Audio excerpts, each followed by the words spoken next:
Puji Tuhan, selamat pagi Bapak Ibu saudara-saudara yang berkati oleh Tuhan. Saat pagi hari ini bersyukur buat kemurahan Tuhan yang masih boleh berlaku dalam kehidupan kita. Puji Tuhan, kita buka renungan kita terambil dalam Yohanes pasal yang ke-6. Yohanes pasal yang ke-6 ayat yang ke-5 sampai dengan ayat yang ke-7, demikian bunyi firman Tuhan. Ketika Yesus memandang sekelilingnya dan melihat bahwa orang banyak berbondong-bondong datang kepadanya, berkatalah ia kepada Filipus, "Di manakah kita akan membeli roti supaya mereka ini dapat makan?" Hal itu dikatakannya untuk mencobai dia, sebab ia sendiri tahu apa yang hendak dilakukannya. Jawab Filipus kepadanya, "Roti seharga 200 dinar tidak akan cukup untuk mereka ini, sekalipun masing-masing mendapat sepotong kecil saja." Puji Tuhan, Bapak Ibu saudara yang berkati oleh Tuhan. Kita sudah tidak asing mendengar bagaimana cerita Yesus memberi makan 5.000 orang dan pada akhirnya tersisa 12 bakul. Ya, ada mujizat yang Yesus kerjakan. Ya, sekalipun kita tahu bahwa kondisi waktu itu ada begitu banyak orang ya yang mengikuti Yesus. Mereka berbondong-bondong mengikuti Yesus karena mereka tahu bahwa Yesus adalah yang membuat mujizat ya, dan mereka mungkin rindu melihat mujizat itu.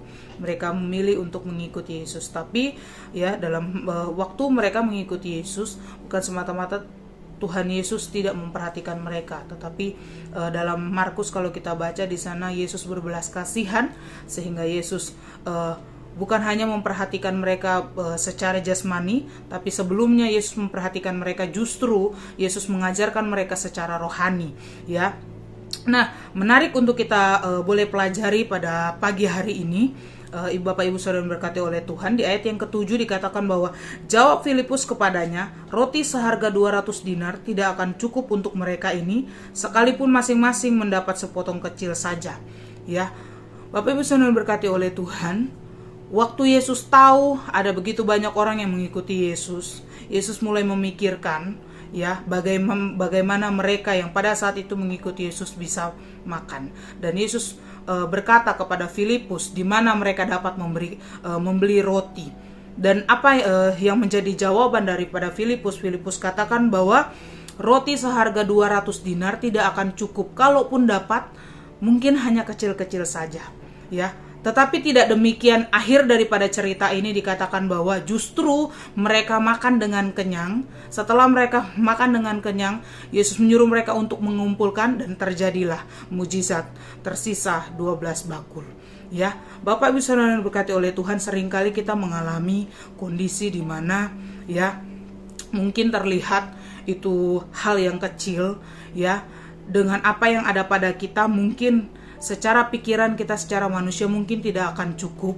Atau ketika mungkin kita memiliki sesuatu yang menurut kita kecil atau menurut kita tidak cukup ya, atau menurut kita mustahil bisa menjadi berkat bagi banyak orang ya, tetapi justru itu Tuhan kerjakan untuk melakukan satu mujizat sehingga banyak orang boleh melihat kebaikan Tuhan di dalamnya.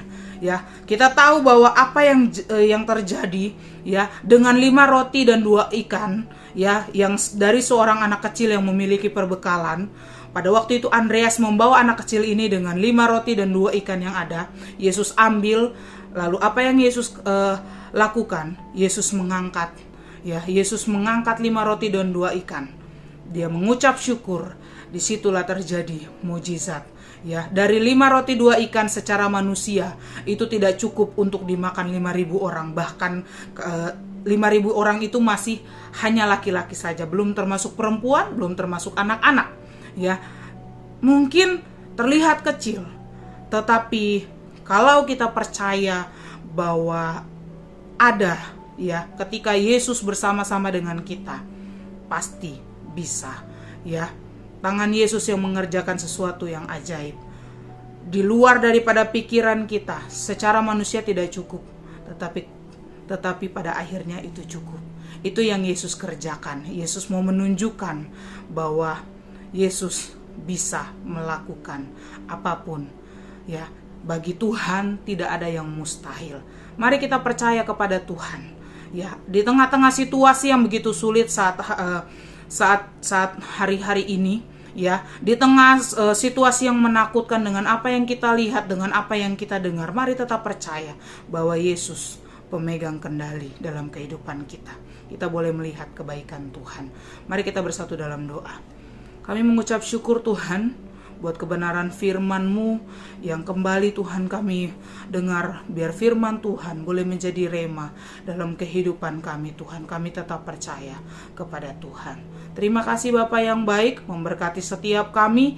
Langkah kehidupan kami sepanjang hari ini Tuhan kami serahkan dalam tangan-Mu. Dan kami percaya Tuhan yang memimpin kehidupan kami Tuhan. Untuk itu Bapa yang baik, kami menyerahkan segenap roh, jiwa, dan tubuh kami ke dalam tangan-Mu. Terima kasih Bapa yang baik. Inilah menjadi doa kami. Kami buka kegiatan aktivitas kami sepanjang hari ini. Kami rindu berjalan bersama dengan Engkau. Terima kasih Tuhan. Di dalam nama Tuhan Yesus Kristus kami berdoa. Haleluya. Amin. Puji Tuhan, Tuhan Yesus memberkati kita semua.